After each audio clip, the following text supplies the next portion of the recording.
Hey everyone, I just had a chance to look at the spreadsheet here. I've got to go out and do some houses here a little bit later on today. I got to get some shipping done. That's the next thing on the list. But looking at the sectors of the S&P 500 and looking at Oxy Petroleum, which is doing actually pretty well today. Sorry, there is that cough again. It's going away, luckily. Crude oil is starting to slowly break down a little bit. NASDAQ is basically flat. Dow is down 180 points. S&P 500 is down 16 points. So where does the mathematical model show that all of this is going to? We see that XLP has a price point expectation of 67.74. XLE has a price point expectation of 78.53. XLU has a price point expectation of 63.90. XLK has a price point expectation of 122.14. Down, down, down. I stopped right there. Didn't need to keep going. From the sector perspective, I needed to then look over into the spreadsheet itself. So looking at the spreadsheet itself, we're going to go up here. This is the end of the spreadsheet. This is what amalgamates all of the sectors that I watch mathematical model. So you can see that when it broke down, let me get my pointer out here, when it broke down from 83.50 to 83.12, I could do that math and call for a market turn negative.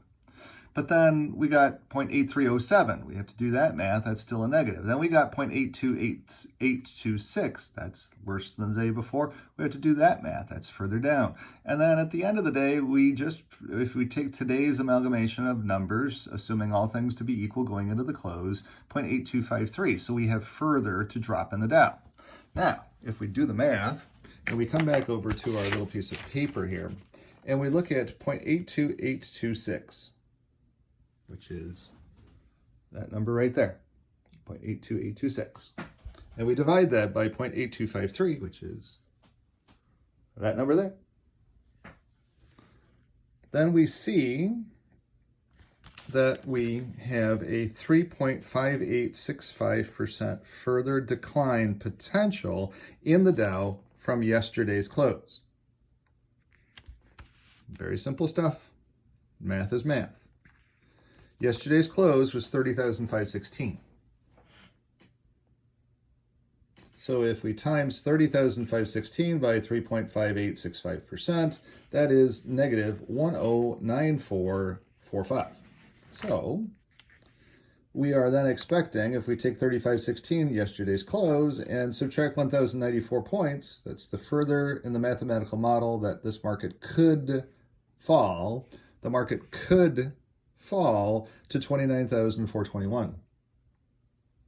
29,421 in the mathematical model. We know that the VIX hasn't spiked, so we believe that 29,421 could be in the model. The problem with this number is that this is under 29,900, which is a support level in the mathematical data and in the charts. If we close here, then we do have the possibility, because right now it's not a possibility at all, but if we close here, then we do have the possibility of going all the way back, retracing all the way back to 26,900 Dow. 26,900 Dow would be a 10,000 point drop from 36,900 Dow, which we were at the beginning of the year. That would mean that we could have a 30% market sell-off coming. We could, mathematically. It's showing for the first time ever, mathematically, that it could happen. Now, if we do close below this number, the next support level from a chartist's perspective is about 26,900, which we don't even want to go there, because that would be a 30% sell-off. That would be a depression. You can see why we are now mathematically sitting there saying, uh-oh, we do have some potential here to be able to spiral into depression.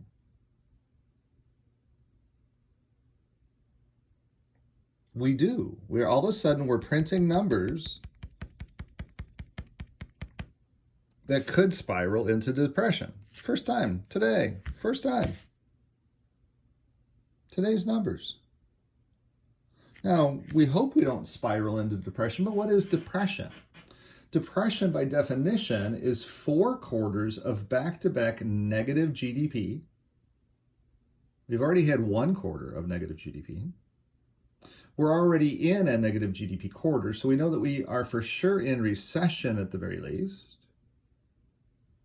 And could we go into depression? Yes, because definition of depression is 4 quarters back to back to back to back of negative GDP. That is over 10. So you add them all up, all the quarters up, add them up 4. As long as it's 10% or more, that is the definition of depression. Now, when we think about why could we be spiraling to depression, let's run this over here and talk about it. Mr. John Deere. Mr. John Deere has a plant in Illinois that builds tractors. Well, this one wasn't built by John Deere, it's a toy, but visually you'll understand. So then the problem is that Mr. John Deere just announced that they were going to give all of their employees a pay raise, even though the employees were making massive amounts of money at the plant anyway. But because they went on strike and they demanded more, heaven forbid, we're going to demand more, give us more, it never ends. Mr. John Deere gave them more. They all went back to work building tractors. But Mr. John Deere then just came out and announced that he's going to take that factory that was building tractors and move it to Mexico, leaving a wake of nothingness for those people at the John Deere plant to be able to build. They're not going to have anything left. They priced themselves out of the market, and Mr. John Deere said, we're going to have to build these tractors in Mexico because we can't afford to build them here in the United States anymore, especially with every input cost, every piece of metal, every piece of plastic, every piece of rubber, every piece of everything going up in Joe Biden's world. So unfortunately, the people in this plant in Illinois were just given layoff notices. We're going to move your production to Mexico. We don't know what we're going to bring back into your plant, but we promise to bring you back something that you're going to have to lower your pay wage for to be able to get. We don't know what we're going to be able to do yet because we don't know what we're going to be able to negotiate with you since you're being such an ass to work with in the first place. So what happens when this tractor no longer is built in the United States? The GDP mathematical computation of this tractor is no longer part of the U.S. GDP. It's now part of Mexico's GDP. Mexico's GDP goes up. The United States' GDP goes down. So that gives you an example of next quarter, they're going to start moving the production. So we're going to lose this GDP for building tractors in Normal, Illinois, or in Illinois, wherever they're built. So what are the chances of spiraling a depression as more and more plants just throw up their hands and say, okay, that's it, we're moving to Mexico? And the answer to that question is, especially tractor plants, which are exported around the globe, they're a big part of U.S. GDP. And once that plant goes bye-bye, it's all gone. It's never coming back. And we lose that GDP. It sails off into the sunset. Bye-bye, Mr. GDP. And we have nothingness. So it's very easy to be able to spiral into depression at this point. We have no leadership. We have Janet Yellen who said, I've been wrong about everything, but Joe Biden won't fire her. She should be fired. If she was running any other business and she said, I've been so wrong about everything, they would all be fired. She would be fired. She would be gone. And there is actually a Republican asking for her to be fired right now, Herschel Walker, the wonderful running back who sat there and said, if I sucked that bad on the football field, then I would have never been Herschel Walker. I would have been fired. Why aren't we firing Janet Yellen? She kind of stinks at this. She stunk up the whole place. She was wrong about everything. And if heads have to roll, then why aren't we rolling her head? Why isn't she being fired? Mr. Biden, if you would like to take control of your presidency, sir, it would seem like you would start by taking control of your presidency by starting there. And saying, yeah, we were so led astray by Mrs. Yellen, or Miss Yellen, that we have to go and fire her and we're going to put somebody else in there. But the problem is there's a huge vacuum in leadership in the Democrat Party, and the person that they would put in there would be a far more radical person than what Miss Yellen is, who would lead us down to even worse roads than Miss Yellen is. So it's a better thing to keep her there, unfortunately. But that's what's going on.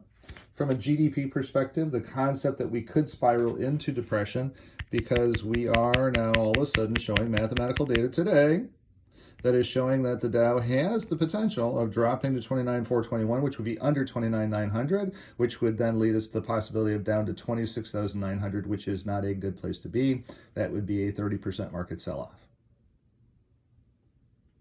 So the data is not good. Just wanted to share that with you so that you know what's going on inside and out, have an idea that for the first time ever, the mathematical model is showing that we could retrace back to 26,900.